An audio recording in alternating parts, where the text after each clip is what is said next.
Millions of dollars lost, a city's transportation hub paralyzed, and an entire engineering team under intense forensic scrutiny. The Transbay failure wasn't caused by a simple software bug or a typo in the applied loads. It was a fundamental modeling lie.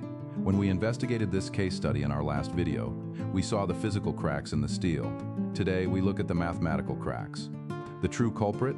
A catastrophic mischaracterization of the Global Stiffness Matrix, K. If the coefficients inside your matrix don't capture the true relative stiffness between the foundation mat and the soil continuum, the displacement vector your software spits out is just a mathematical artifact, not a physical prediction. It is a dangerous illusion. Welcome to Strong Foundation Engineering. Grab your notebooks because today, we are going to dissect the mathematical anatomy of finite element analysis. Every FEA solver in the world, no matter how expensive or computationally complex, is essentially solving one fundamental linear system. Force equals stiffness times displacement. F equals AK times AQO U.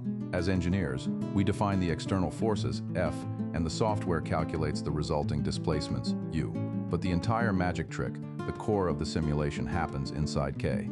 The modeling lies we encounter in forensic engineering are rarely calculation errors or software bugs.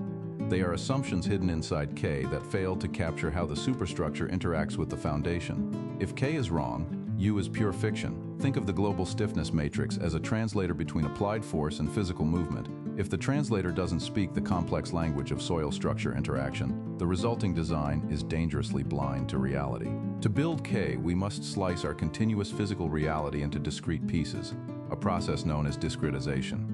For structural members, we often use 1D beam elements or 2D shell elements.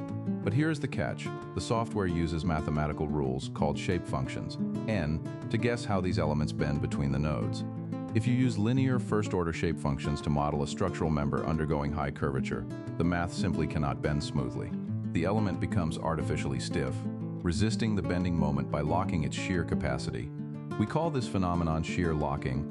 It artificially inflates your calculated stiffness matrix, tricking you into believing your concrete mat or steel beam will deflect far less than it actually will in the real world. Soil discretization is an entirely different beast. Unlike a steel beam, the ground doesn't have a neat defined boundary. The soil continuum stretches endlessly in all directions. If you just draw a rectangular box of soil elements in your software and rigidly fix the edges, you're creating a massive problem. The stress waves and load distributions from your structure will hit those artificial boundaries and bounce back, completely corrupting the stiffness assembly. To prevent this artificial wave reflection and boundary interference, we must employ infinite elements or highly specific energy-absorbing boundary conditions.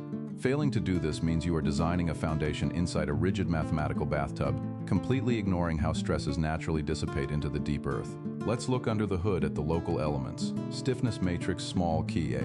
It is derived from a beautiful but ruthless mathematical formula. The volume integral of the strain displacement matrix B transposed, multiplied by the constitutive matrix D multiplied by B. The B matrix is pure geometry. It tells the software exactly how nodal displacements create internal strains based on the element's shape. But the D matrix, that is the soul of the material. It mathematically defines how the physical material responds to those strains. It holds Young's modulus, Poisson's ratio, and shear limits. If you assemble this integral incorrectly or input the wrong parameters, your structural element has absolutely no idea what it is made of or how it is supposed to bend. This brings us to a major philosophical divide in civil engineering, the D matrix split. In structural engineering, D for steel is often assumed as a constant linear elastic tensor. Steel is isotropic and predictable, but in geotechnics, D is highly stress-dependent and non-linear. Soil is a granular material. Its physical stiffness actually increases with confining pressure as you go deeper. Using a constant linear D matrix for a deep soil profile ignores this fundamental reality. If you model soil like a massive block of elastic steel, your global matrix cannot accurately distribute the load.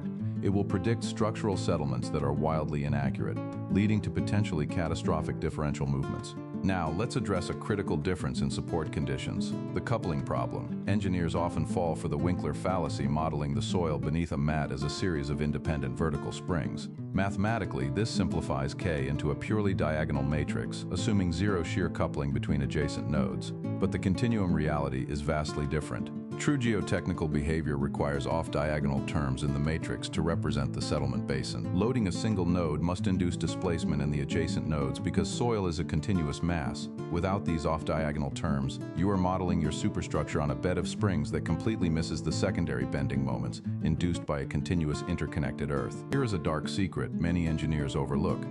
FEA software does not actually calculate stress at the nodes. It calculates stress at specific interior locations called Gauss Integration Points to make the graphics look pretty.